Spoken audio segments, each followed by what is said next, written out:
नमस्कार, आप देख रहे हैं जे प्राइम भारत। मैं हूं आपके साथ पलक शर्मा। आइए नजर डालते हैं खबर। उत्तर प्रदेश के सीएम योगी आदित्यनाथ ने कहा, 7 साल पहले उत्तर प्रदेश में दंगे होते थे, महिलाएं और व्यापारी सुरक्षित नहीं थे। आज उत्तर प्रदेश राज्य निवेश के लिए सबसे अच्छे स्थलों में से एक के रूप में उभरा है। हमने करोड़ों युवाओं को रोजगार दिया।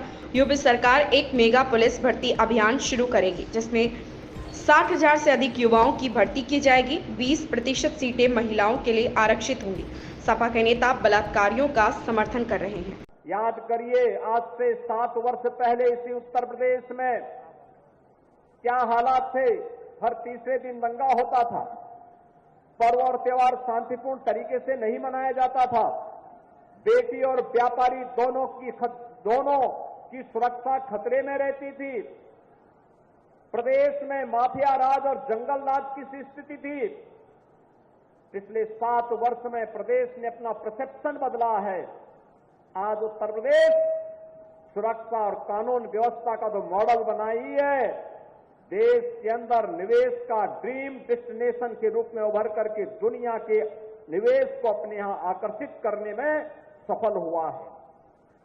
प्रदेश में जो निवेश आ रहा है, इसका परिणाम है कि हमने लाखों नौजवानों को नौकरी उनके गांव और उनके घर में देने में सफलता प्राप्त की है। 1,62,00,000 से अधिक नौजवान इस निवेश के माध्यम से अब तक नौकरी और रोजगार प्राप्त किए हैं।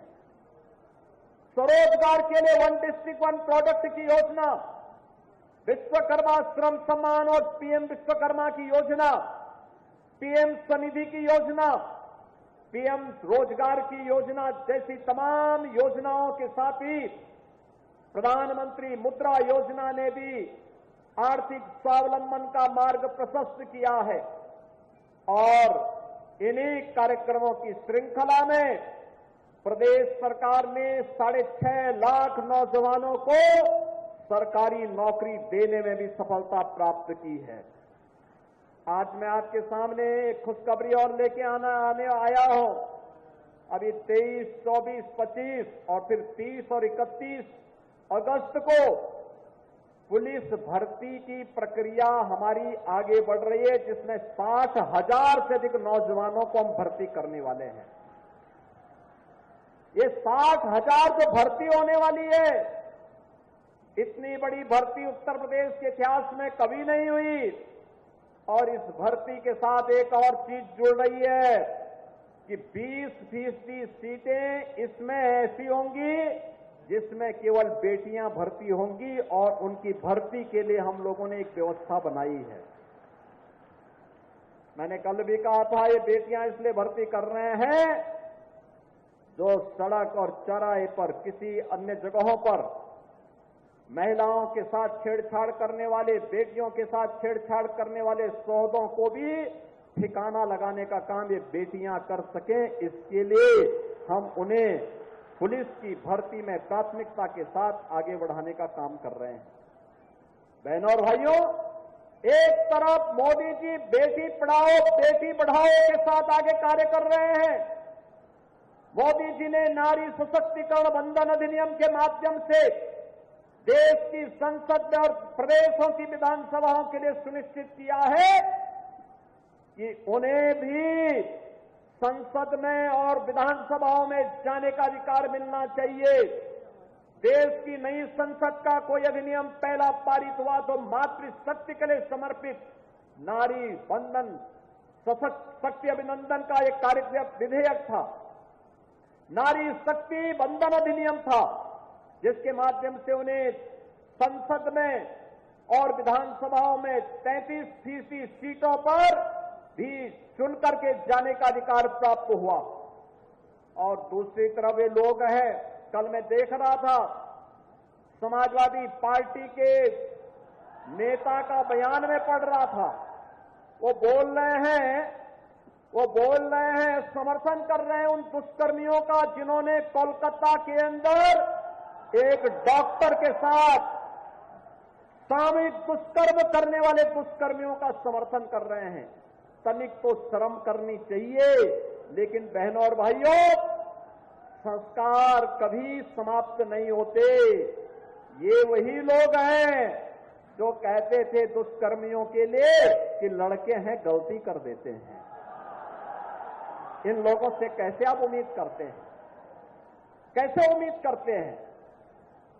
ये वही लोग हैं जिन्होंने इसी अयोध्या में एक गरीब अति पिछड़ी जाति की बालिका के साथ हुए रेप की घटना पर बड़ी बेशर्मी के साथ उन अपराधियों को बचाने का काम किया था। और आप बताइए, ऐसे दुष्कर्मियों के खिलाफ कार्रवाई होनी चाहिए कि नहीं होनी चाहिए? कार्रवाई होनी चाहिए कि नहीं होनी चाहिए? अरे बेटी तो बेटी है, उस बेटी को सुरक्षा मिलना चाहिए कि नहीं मिलना चाहिए? और यहां पर भी हमने कार्रवाई की और इनके एक नेता कन्नौज में भी वैसे पकड़े गए, जैसे लगता है पार्टी का चरित्र ही ऐसा हो गया इनकी। और इसीलिए दुष्कर्मियों का बड़ी बेशर्मी के साथ लोग समर्थन कर रहे हैं।